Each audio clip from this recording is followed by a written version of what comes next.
Good afternoon, ladies and gentlemen. I'm Meadsy69, and we are back with the T49.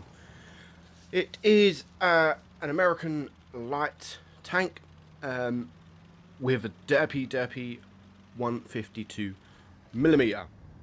Now, I have done a video of the T49, and I've done quite a few live streams, especially with Bob, when back in the day when we used to double tune these things, and it was the most fun tank in the game.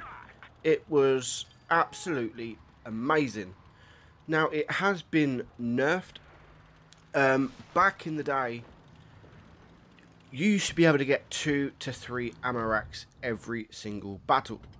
So the chance of ammo rack in a tank has been reduced, so you very rarely get any ammo racks now. So after that nerf, I played it a few battles, but I really didn't enjoy it. I just think it was a complete different tank, so I pretty much stopped playing it, and I thought it was absolutely useless. Shots like that is absolutely useless. My aim fault, didn't aim properly. It's got a very long aim time, and I should have took my time. After all, I had the back of a T34 with HE. I could have took him out, but I didn't take my time.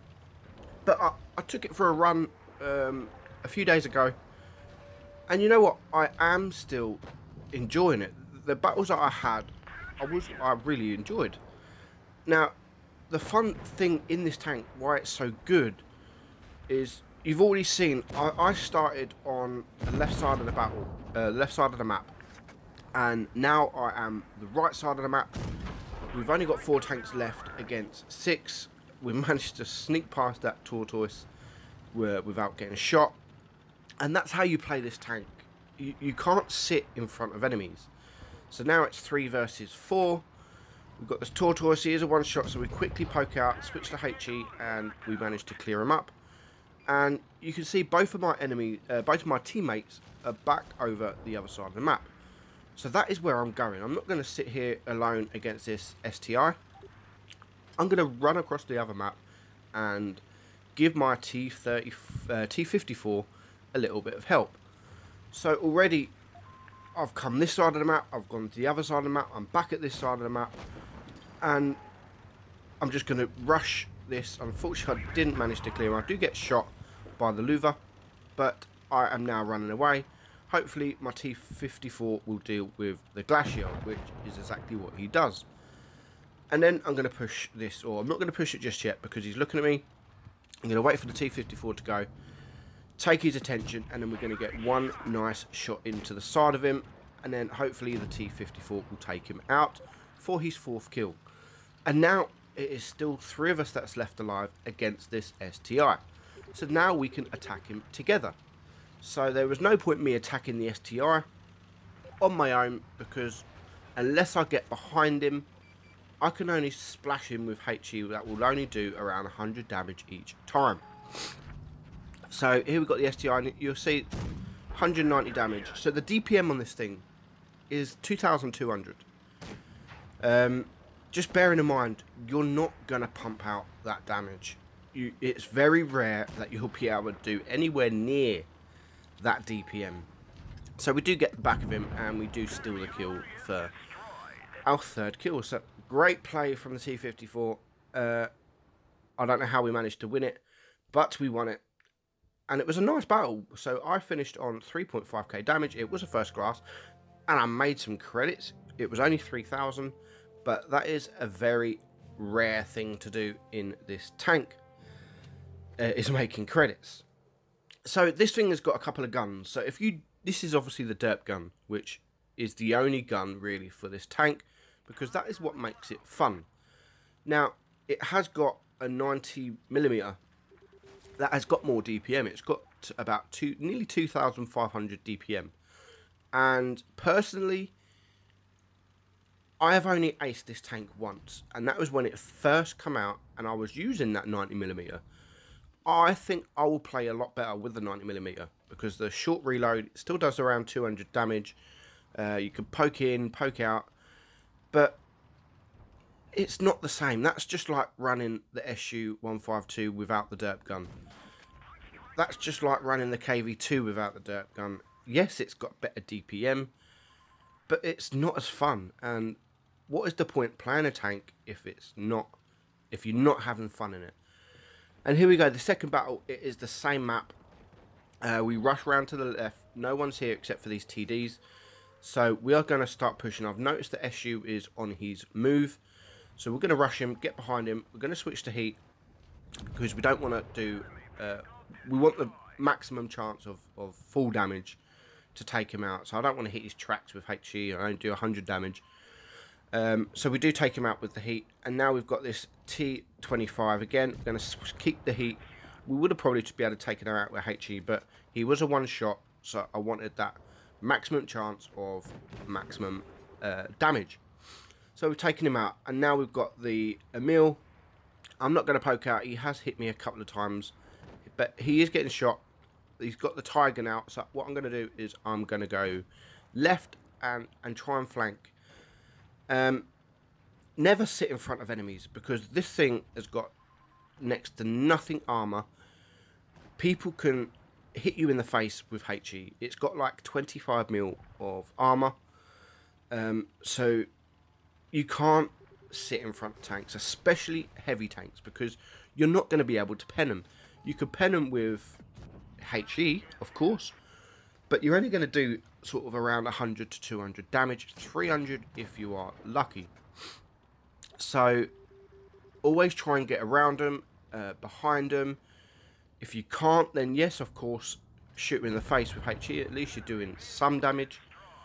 We do manage to take that Tiger out, so it is now 4 against 3. And just watch what I do here. So people don't realise this. So there is a T49 on the enemy team, and I'm going to take a nasty shot on him and do 700 damage. Now, I was spotted. So when I'm reloading, I'm going to push forward. And you see this little rubble in front of me? Not this wall that I'm hiding behind now. Just this... Where is it? Just to the left, you can see now. I'm behind it now. You hide behind that. Yes, people can shoot through it. But if the T49 was there, which I thought he was, he's only got HE and heat. So if I hide behind that, that still counts as cover because it's going to absorb the damage and it's not going to penetrate. And I've seen it so many times on the enemy team where I've hid behind something like that. And something like a T49 has not used his brain, and he's shot anyway, and he's destroyed the thing in front of me instead of getting damage on me. And it's just a great little trick. Like, people seem to forget about that. But as it happens, we are now winning 3 against 1. Going to take a nice roll into the back of the Louva, and he does take out the Helsen, however, which just leaves me and this Panther M10. But he is only on 11 HE, so I'm going to be able to shoot him anywhere with the HE, 11 HP. So anywhere in the tank with the HE, and it's going to destroy him. So we do manage just to get him before the Panther M10 does for my 5th kill. And it's still a fun tank. Bearing in mind, I don't think I've ammo racked a tank since the buff. Where before, it was too OP. It was 2 of these in a platoon. You could ammo rack nearly anything. Absolutely anything. Get behind an AT-15. Get the side of J Panthers. Shoot another T-49 in the face. And it's nearly an instant ammo rack. Now, I've added this little clip in because I just thought it was really funny. I am a one-shot. I do miss, however, but the AMX decides to run on top of me. We do, however, get stuck, but we die, but we leave him on 14 HP, and now he's stuck. So I thought we was actually going to lose this battle because this KV-13 isn't the greatest player, but because the AMX is stuck, he couldn't get anywhere. So the KV-13 can't really lose that battle.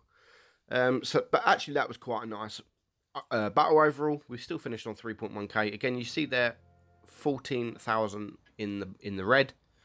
So you're not going to earn credits. So moving on to the last battle, we are double T49s, which is quite hard to do now because of the matchmaking system. If you use two of the same tanks, it can take ages for you to get in a battle. But luckily, me and Shadies, who I'm with, good friend of mine, we got into a battle straight away. And you see there the enemy T49. I did rush my shot. I see a nice juicy target, and I just didn't take my time. And I missed. But the T49 does make a mistake, and I do get a nice shot into him any second now. But I'm going to aim. And you can see he's just gone forward. I thought I missed my chance, and then I thought, oh, he's moving back. And I kept nice HEs of 763 into him. And then Shadies moves forward, and then he clears him up. And that's the best thing about this tank, especially with tanks that have got no armor. If you both focus fire like we did there, you can clear up tanks in 2 shots. Just like that. Bang, I shoot, bang, Shady shoots, gone. So I've noticed that my team to my left, the enemy to the left are open. So we're going to start pushing this Yag Tiger, who is a big, big threat. We do keep the heat, put one shot into the back of him, and I do get shot from, I think it was the IS-3. And you look on the minimap, our spawn, there is a heavy tank still in our spawn. So there is an IS-3 on our team, AFK. So just pay attention to that, because it does almost cost us. And you'll see here the IS-3 on the enemy team, heat will near enough do nothing. So instead of bouncing or shooting the side of the IS-3 with heat and bounce because of the spaced armor, just shoot it with HE and at least do some damage. So Shadies is now going to get round to him. I was intending to go to the back of him, but we do notice the waffle. So I'm going to keep the heat because I know I can clear him with the heat. Because I don't want to do 100 damage or 200 damage and not take him out. So now we've got this IS-3. He does shoot me. Shadies does shoot him. You see there in the face, he does over 200 damage. And then I do 500 damage with heat at the back. And then now we're just going to circle him just before I reload. Shadies does manage to take him out. Literally just before I reloaded. Which now leaves 5 against 3. So all in all, it's looking pretty good. We've got 2 bases. We're up on cap points. And 5 against 3 should be a walk in the park. However, AMX has now taken out our tier 9 tank, which is the STI. Shadies is a one-shot. The E75 is getting shot. So I'm going to flank around and get this nice juicy target, which is the AMX, which is a better target for me because I can do maximum damage with my heat without bouncing. So we do nice damage into the side of him, putting him down to a one-shot. And with the reload, it's got a long reload, so make sure you've got cover.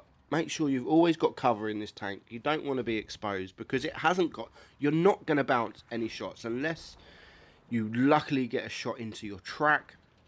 But you're not going to bounce many shots at all. So we managed, luckily, nicely, to take out that AMX, which just now leaves me, Shadies, and the IS-3 that is still in our spawn. So I'm telling Shadies to hide. They are focusing him, which is why I told him to hide. But the IS-3 did push just in time. But I did manage to take out the E75. But at this time, I wasn't aware that the IS-3 was AFK. Until, like, now. Someone just said a minute ago that he's AFK. I've noticed the points, 940 points. We've got 2 cap points. So we are going to win. So I managed to take a nice sneaky shot into the side of him. And that will be pretty much it. So unfortunately, we do leave him nearly on full health, which I hate. This is why sometimes I hate supremacy. But if it wasn't supremacy, then I wouldn't have probably won this battle. And we did finish on 3.9k damage. We did get the ace, and we made 830 credits. So overall, it is still a nice tank. It is still a fun tank to play, but just not the same as it used to be. And that's it, guys. Thanks for watching. I'm EG69, and I will catch you all in the next video. Bye-bye.